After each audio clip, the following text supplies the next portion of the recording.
Kumusta mga ka-farm ka-foodies? Welcome back sa ating channel. Ngayon habang naghahanda tayo ng masarap na pagkain, pag-uusapan natin ang isang bagay na malaking bahagi ng kulturang Pilipino, ang ating pagkain at ang konsepto ng farm to table.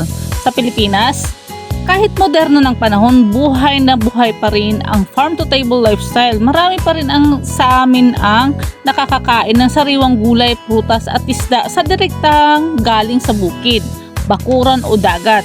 Ito ay isa sa mga bagay na dapat nating ipagmalaki bilang mga Pilipino. Kapag pinag-uusapan ng healthy food, madalas sinasabi ng iba na puro fast food na lang ang kinakain ng mga tao. Totoo naman yan. Maraming pagkain sa fast food ang mataas ang asin, mantika at processed ingredients. Sa mga karinderya naman, depende rin sa lugar at budget ng customer, marami pa rin masasarap at lutong bahay na pagkain. Pero kadalasan ang mabebenta ay ang mga pritong ulam dahil mas masarap at mas mabilis ihanda. Samantalang sa ilang restaurant na talagang farm to table ang konsepto, sariwa ang mga sangkap at bagong luto ang pagkain. Pero aminin natin, kadalasan mas mataas din ang presyo dahil sa kalidad ng ingredients at operasyon. Marami nagsasabi ng ang mga Pilipino daw ay hindi na kumakain ng mga healthy food. Yes, makikita nyo talaga yan sa mga karinderya, mga small na restaurant, mga like 7-Eleven, yung mga fast food chain. Puro talaga prito na andyan. Minsan nga makakakita ka pa mga pagkain na napaka-unhealthy talaga. Mga maalat lang, walang masyadong lasa. Pero hanggang dun lang yun. Pero tingnan nyo yung mga nasa bahay. Pag nagprito sila, mga healthy sila na namimili din ng mga fresh na gulay, fresh din na isda. Yan, basta mga lutong bahay kadalasan fresh yan. Pag-usapan natin ang presyo ng hilaw versus presyo sa restaurant. Isang magandang halimbawa dyan ng seafood. Halimbawa yung blue marlin na karne ba ng isda.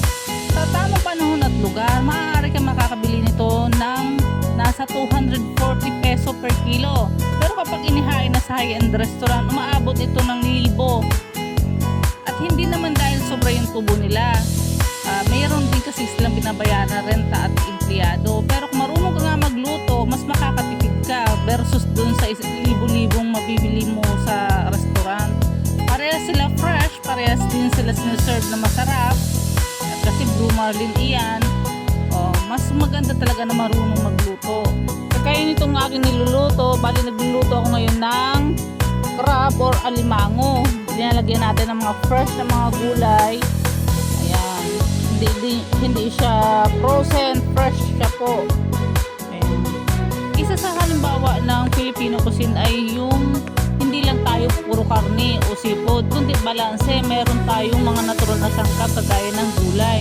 Noong araw, normal sa mga Pilipino ang mayroong mga maliliit na taniman sa bakuran, kagaya ng kangkong, kamuti, sili, malunggay, papaya, saging, karaniwang makikita sa paligid ng bahay. Karamihan sa mga Pilipino ay isang bili, isang luto, o masasabi natin isang kahig, isang tuka, kasi kapag nagluto, pang isang kain lang o pang isang araw lang ba.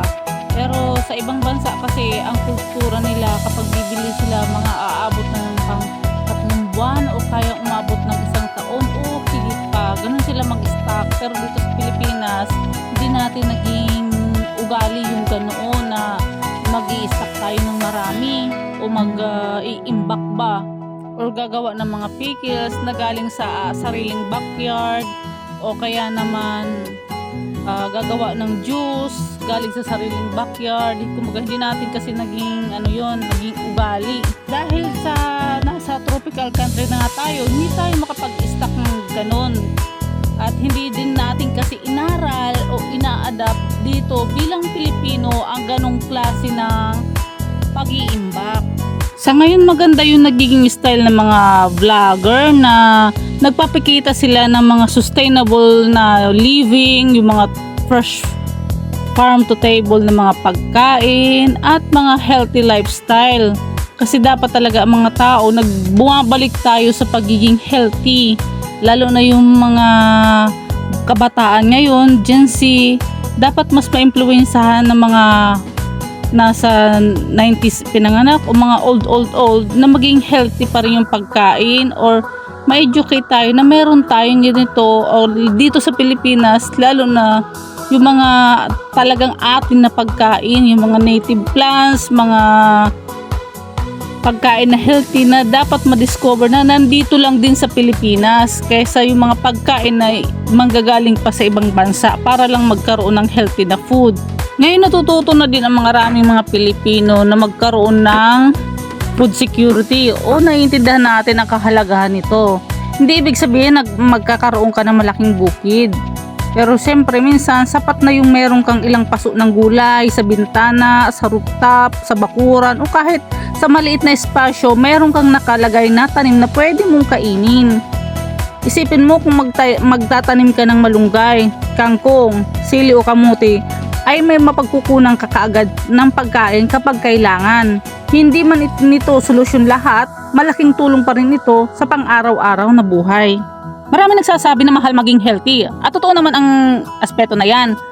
Ang mga organic products, premium seafood at specialty vegetables ay kadalasang may mas mataas na presyo talaga.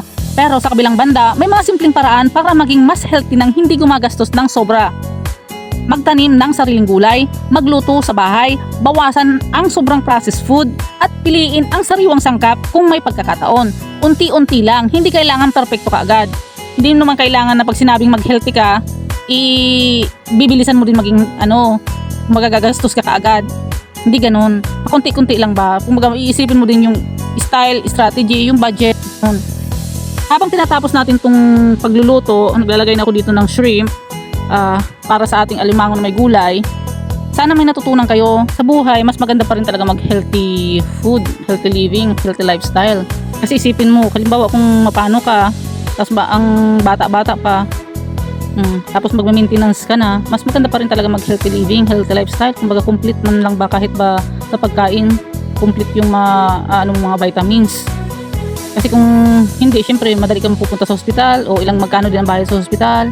Kasi kung lalo na kung wala tayong mga panlaban sa sa sakit, syempre madalas tayo magkakasakit, ang hirap naman. Kaya mas maganda na wag titipirin yung sarili. Mag-invest dun sa mga healthy food, healthy lifestyle. Kumbaga wag masyadong maalat o masyadong ma-sugar. Ang tunay na yaman ng Filipino cuisine ay hindi lang nasa lasa, nasa pagiging sariwa ng sangkap, koneksyon sa kalikasan, at kakayahan nating maghanda ng masustansyang pagkain para sa pamilya. Kung nagustuhan ninyo ang ganitong klase ng usapan habang nagluluto tayo, huwag kalimutang mag-like, share at subscribe. At tandaan, minsan ang pinakamahalagang investment ay hindi bagong gadget o mahalagang bagay, kundi ay ang ating kalusugan. Maraming salamat sa panonood at magkita-kita tayo sa susunod na video.